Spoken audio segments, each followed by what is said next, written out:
Assalamualaikum dan salam Sarawakku sayang. Bulletin UKAS edisi tengah hari 14 Ogos 2021 bersama saya Vivi Emir Zaika. Tumpuan berita, Kerajaan Sarawak melaksanakan inisiatif Sarawak Linking Urban, Rural and Nation atau saluran dengan menyediakan konektiviti bagi memastikan rakyat di kawasan bandar dan pedalaman mempunyai jaringan dan akses internet. Pelaksanaan inisiatif saluran itu adalah berikutan pelancaran strategi digital Sarawak oleh Kerajaan Negeri pada tahun 2018 sebagai rancangan untuk membangunkan ekonomi digital Sarawak.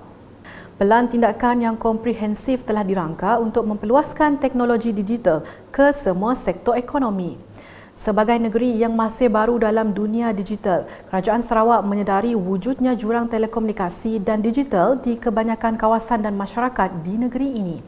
Oleh itu, Kerajaan Sarawak telah memberi penekanan terhadap inklusiviti digital, pembangunan bakat dan yang paling diutamakan infrastruktur digital.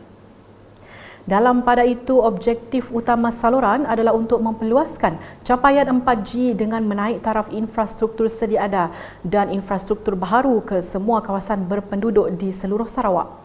Saluran adalah komitmen kerajaan negeri untuk membina Menara-Menara Sarawak Multimedia Authority Rural Telecommunication Smart selain daripada 3,100 menara dan infrastruktur sedia ada di seluruh negeri. Ia akan membolehkan pembekal perkhidmatan mudah alih seperti Celcom, Digi, Maxis, U-Mobile dan MySRBN SDEC untuk menyediakan perkhidmatan jalur lebar. Di beberapa kawasan yang jauh yang tiada backhaul darat seperti menara pemancar dan fiber, agensi akan memasang Very Small Aperture Terminal VSAT untuk menyediakan jalur lebar melalui satelit sebagai penyelesaian interim. Perancangan strategi, kemampuan teknikal dan kolaborasi antara pelbagai agensi Sarawak dan Kerajaan Persekutuan akan memastikan bahawa rakyat Sarawak akan mendapat rangkaian dan mempunyai akses ke internet yang membentuk asas kepada ekonomi digital. Sebanyak 7,000 menara telekomunikasi dianggar diperlukan untuk memperluaskan capaian konektiviti di setiap kawasan berpenduduk termasuk jalan raya dan kawasan aktiviti ekonomi yang lain di negeri ini. Berita seterusnya mengenai sumbangan Kerajaan Sarawak kepada Masjid Salahuddin Al-Ayubi kempen recent. Penyerahan cek sumbangan itu disempurnakan Ketua Menteri Datuk Patinggi Dr. Abang Abdul Rahman Suhari Tun Datuk Abang Openg kepada Panglima 1 Division merangkap penaung Masjid Salahuddin Al-Ayubi kempen recent Major General Datuk Zulkafli Mustafa selepas solat Jumaat. Terdahulu, beliau bersama Major General Datuk Zulkafli dan jemaah lain menunaikan solat Jumaat di masjid berkenaan. Ketua Menteri turut menerima cenderamata kenangan dari Masjid Salahuddin Al-Ayubi yang disampaikan Datuk Zulkafli. Warga tentera darat di Kuching serta ahli kariah Masjid Salahuddin Al-Ayubi amat berterima kasih di atas sumbangan dan keprihatinan Kerajaan Sarawak dalam usaha membangunkan dan menambah baik pengurusan masjid berkenaan. Turut hadir Panglima Medan Timur Tentera Darat Lieutenant General Datuk Marzuki Muhammad dan Timbalan Setiausaha Kerajaan Negeri Datuk Seri Muhammad Abu Bakar Marzuki. Laporan seterusnya di Lawas. Kerajaan Sarawak telah meluluskan peruntukan sebanyak RM100 juta kepada Agrobank bagi menyediakan skrim mikrokredit untuk membantu perniagaan kecil dan sederhana di negeri ini. Timbalan Ketua Menteri Datuk Amar Awang Tengah Ali Hassan berkata, mereka yang mendapat kemudahan skim mikrokredit ini tidak perlu membayar faedah selama 3 tahun dan permohonannya masih dibuka sehingga hujung tahun ini. Setakat ini kita Agrobank telah pun menerima permohonan seramai 127 dan setakat ini yang sudah diluluskan ialah 79 yang melibatkan jumlah lebih daripada 1.9 juta ringgit Malaysia. Saya mahu kita orang ambil peluang ini, memohon dan kita cuba nak mempermudahkan urusan ini. Dalam masa COVID ini boleh dibuat permohonan secara online. Beliau berkata demikian semasa berucap dalam penyerahan simbolik Bantuan Khas Sarawakku Sayang BKSS dan penyerahan Skim Kredit Mikro Sarawak SKMS Bank Agro di Majlis Daerah Lawas pada Jumaat. Turut diserahkan dalam majlis sama cek pampasan projek loji rawatan baru dan kerja berkaitan Park Kepulu dan Jambatan Baru Bandar Lawas, penyerahan kelulusan projek RTP kawasan Bandar Lawas dan geran kepada masjid dan surau daerah Lawas. Seramai 18 orang menerima skim kredit mikro, cek pampasan projek Construction of New Water Treatment Plant and Associated Work kepada Piot Parir. Manakala 8 orang menerima cek pampasan projek baharu Jambatan Lawas, 10 orang menerima BKSS, 4 menerima projek RTP dan 16 geran kepada wakil masjid dan surau daerah Lawas.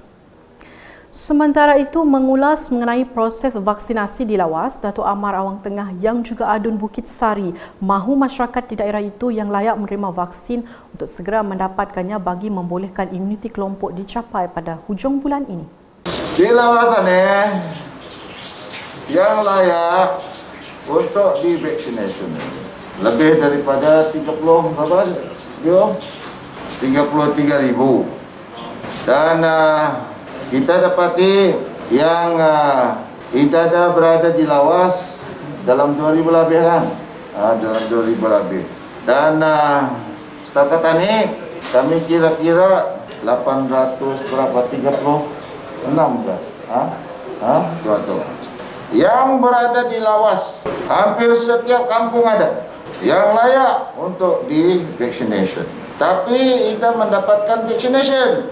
Ada di antaranya orang muda-muda yang bertenaga dan kita sudah bagi kemudahan. Kita wujudkan pusat pemberian vaksin yang tetap di beberapa kawasan. Dan sekarang ini kita cuba untuk mempertingkatkan lagi pasukan bergerak outreach program. Katanya ketika ini proses vaksinasi COVID-19 telah dipermudahkan dengan hanya datang terus ke Pusat Pemberian Vaksin PPV secara walk-in untuk menerima suntikan vaksin dan mendapat temu janji bagi pemberian dos kedua selain mengadakan program vaksinasi outreach. Pada sebelah petang, Datuk Amar Awang Tengah telah mengadakan lawatan ke Masjid Kampung Pemukat, Kuala Lawas bagi meninjau kerja-kerja penyambungan semula pembinaan masjid yang menelan kos sebanyak RM735,000. Dalam lawatan itu, beliau telah mencadangkan pembinaan menara dan tempat letak kereta masjid dengan kos akan ditentukan kemudian setelah penelitian dan anggaran dibuat. Sebelum ini, Timbalan Menteri 2 Pembangunan Luar Bandar Malaysia, Datuk Henry Sum Agong telah memberikan peruntukan sebanyak RM200,000 untuk membina pagar masjid tersebut. Di Matu pula, Adun Jemoreng, Datuk Mursyid Diraja Dr. Juanda Jaya turun padang bagi menyempurnakan penyerahan tapak projek pembinaan benteng hakisan Pantai Kuala Matu pada Khamis. Beliau memaklumkan projek itu dilaksanakan untuk mengelak hakisan berterusan di Pantai Kuala Matu yang semakin terhakis akibat ombak terutama pada musim tengkujuh. Pantai Kuala Matu sudah sekian lama menghadapi masalah hakisan akibat ombak dan paras air laut yang semakin menaik. Pada masa yang sama, Pantai Kuala Matu adalah pusat tumpuan aktiviti ekonomi, rekreasi dan tempat riadah penduduk setempat dan ia turut dikunjungi oleh penduduk yang berada di sekitar Matu sama ada Daro, Igan dan Sibu. Alhamdulillah pada awal tahun 2020, Yang Amat Berhormat Datuk Patinggi Abang Johari telah menuluskan sejumlah peruntukan bagi membina benteng hakisan bagi menjaga dan memperindahkan Pantai Kuala Matu. Jelasnya, projek bernilai RM7.07 juta tersebut telah mula dilaksanakan dan dijangka siap pada 11 Ogos 2022. Dalam perkembangan lain, Datuk Dr. Juanda Jaya melawat ke sekitar Masjid Daerah Matu bagi meninjau cadangan menambah fasiliti di kawasan tersebut. Antara cadangan yang dikemukakan adalah membina gerbang di pintu masuk utama masjid, pagar, gelanggang futsal dan astaka, gelanggang street soccer termasuk lapangan untuk aktiviti memanah. Manakala di Daro dengan wakil rakyatnya, Safi'i Ahmad telah mengagihkan peruntukan projek kecil luar bandar MRP berjumlah RM269,000 kepada 40 penerima terdiri daripada pelbagai persatuan, pertubuhan, kelab jawatan kuasa dan beberapa JKKK di kawasan pesisir sungai. Semasa menyempurnakan penyerahan cek berkenaan pada Jumaat, Safi'i mengambil peluang mengingatkan badan bukan kerajaan NGO untuk turut sama membantu dalam pelbagai aspek ketika menghadapi pandemik COVID-19. Jelasnya, kerjasama daripada NGO juga turut memberi impak menerusi sumbangan pelbagai bantuan kepada mereka yang memerlukan. Laporan berikutnya. Peningkatan kes harian COVID-19 di Sarawak kembali membimbangkan masyarakat di sini, khususnya ibu bapa, lebih-lebih lagi menjelang pembukaan semula sesi persekolahan secara berperingkat untuk pengajaran dan pembelajaran PDP bersemuka pada 1 September depan. Sehubungan itu, kru UKAS telah melakukan tinjauan pada Khamis untuk mendapatkan pandangan para ibu bapa mengenai perkara tersebut. Kebanyakan mereka sependapat menggesa Kementerian Pendidikan Malaysia KPM menangguhkan pembukaan sekolah ke waktu yang lebih selamat demi keselamatan dan kesihatan murid termasuk warga pendidik. Reopening the schools in the month of September is not a good decision at all.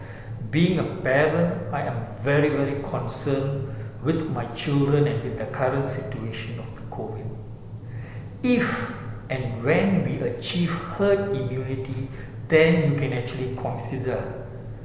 But otherwise, I would rather suggest that you look into how you equip the teachers and the schools with sufficient resources and continue with online classes.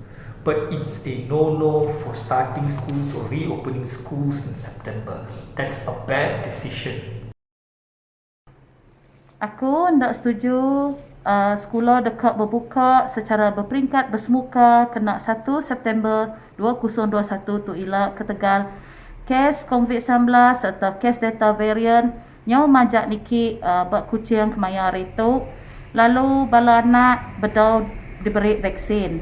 Jadi ketegal kebuah tu tadi nyak merik pengirawati kami kapindai beranyung kanak sekolah. Melihat kepada peningkatan kes di Kuching khususnya, saya tidak bersetuju dengan cadangan pihak kerajaan untuk membuka sekolah pada bulan hadapan.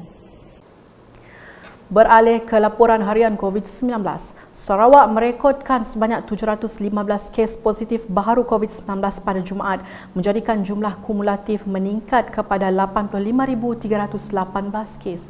Jawatan Kuasa Pengurusan Bencana Negeri JPBN Sarawak dalam kenyataan medianya memaklumkan kesemua kes melibatkan 23 daerah dengan Kuching masih merekodkan kes tertinggi sebanyak 291 kes diikuti Serian dengan 184 kes. JPBN Sarawak turut melaporkan 2 kes kematian baharu di Hospital Umum Sarawak melibatkan 2 lelaki tempatan berumur 85 dan 61 tahun. Susulan itu, daerah Lubuk Antu telah bertukar ke status kuning daripada hijau, manakala daerah Daro dan Belaga telah bertukar ke status hijau daripada kuning. Dalam perkembangan sama, JPBN Sarawak mengisytiharkan 6 kluster baharu iaitu 5 daripadanya adalah kluster komuniti dan 1 kluster institusi tadika. Manakala jumlah kluster yang masih aktif adalah sebanyak 99 kluster dan 18 kluster aktif diisytiharkan mempunyai penambahan kes baru iaitu seperti tertera.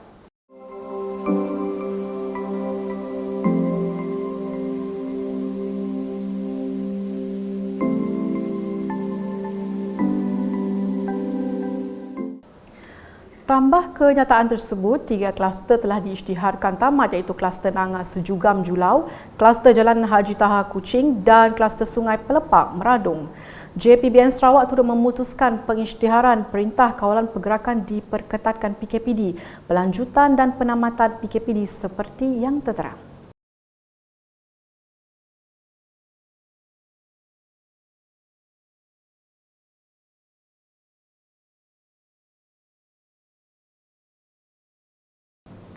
Sekian edisi tengah hari bersama saya Vivi Amirza Ika dan kru penerbitan.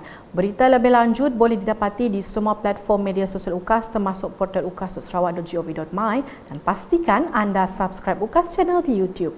Salam UKAS.